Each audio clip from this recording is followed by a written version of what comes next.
Malayo sa bayang Pilipinas, sa isang tahimik na bayan sa Germany, may bakas ng ating bayani. Si Dr. Jose Rizal. Ako si Dear Charot at ngayon, samahan niyo akong tuklasin ang kanyang buhay dito sa Wilhelmsfeld at kung paano natin siya ginugunita higit isang siglo matapos ang kanyang paglalakbay.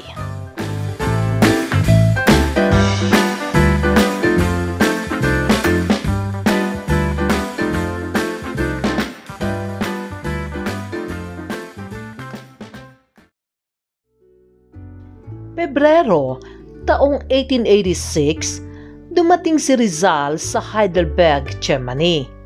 Nag-aral siya ng ophthalmolohiya. Habang pinag-aaralan din ang agham, sining, wika at kultura ng Europa. Sa kanyang mga liham sa pamilya, makikita ang kanyang paghanga sa disiplina at edukasyon ng mga Aleman. Dito rin niya isinulat ang tula na Alas Flores de Heidelberg, isang pagninilay ng kanyang pangungulila at pag-asa para sa bayan.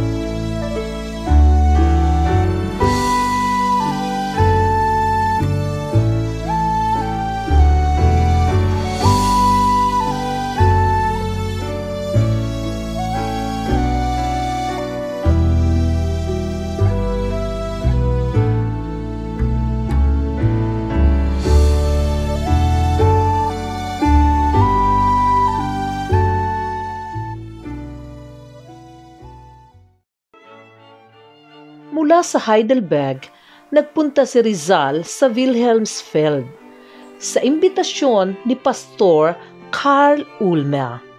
Dito siya tumira sa bahay ng pamilya Ulmer at naging malapit sila sa isa't isa.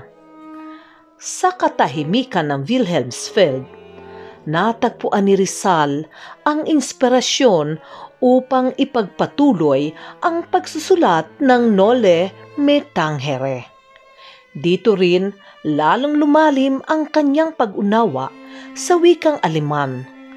Ang Wilhelmsfeld ay naging saksi sa tahimik ngunit makabuluhang bahagi ng kanyang buhay bilang isang Pilipino sa Europa.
Hunyo, taong 2025, nagtipon ang Filipino community, mga opisyal ng bayan at ang Knights of Rizal, Heidelberg Chapter.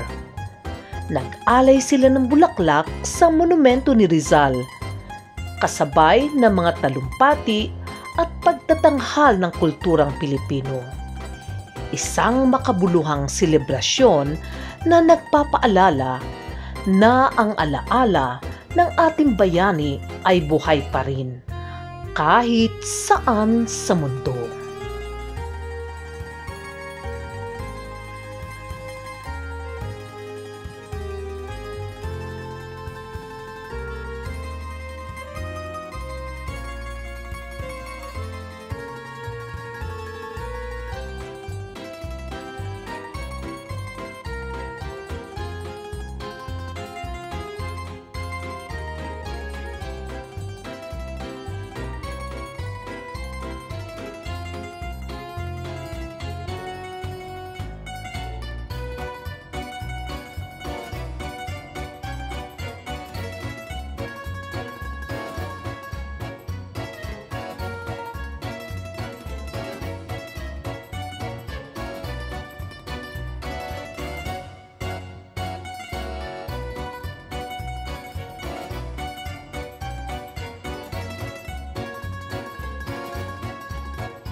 pananatili ni Rizal sa Germany ay hindi lamang bahagi ng kanyang paglalakbay.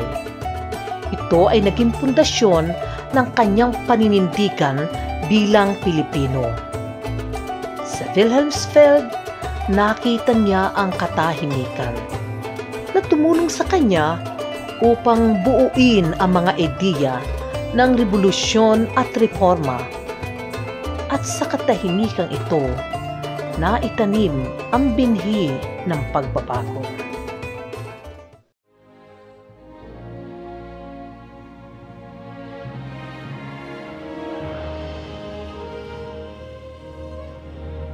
Ang kabayanihan ay hindi nagsisimula sa baril o digmaan, kundi sa isip, sa puso at sa paninindigan. Sa paglalakad natin sa yapak ni Rizal, naalala natin ang halaga ng edukasyon, dangal at pagmamahal sa bayan. At eto si Dear Charot na nagsasabing, subscribe my channel, share, like, leave your comments, hit the notification bell para lagi kayong updated sa mga videos na ia-upload ko. Hanggang sa muli.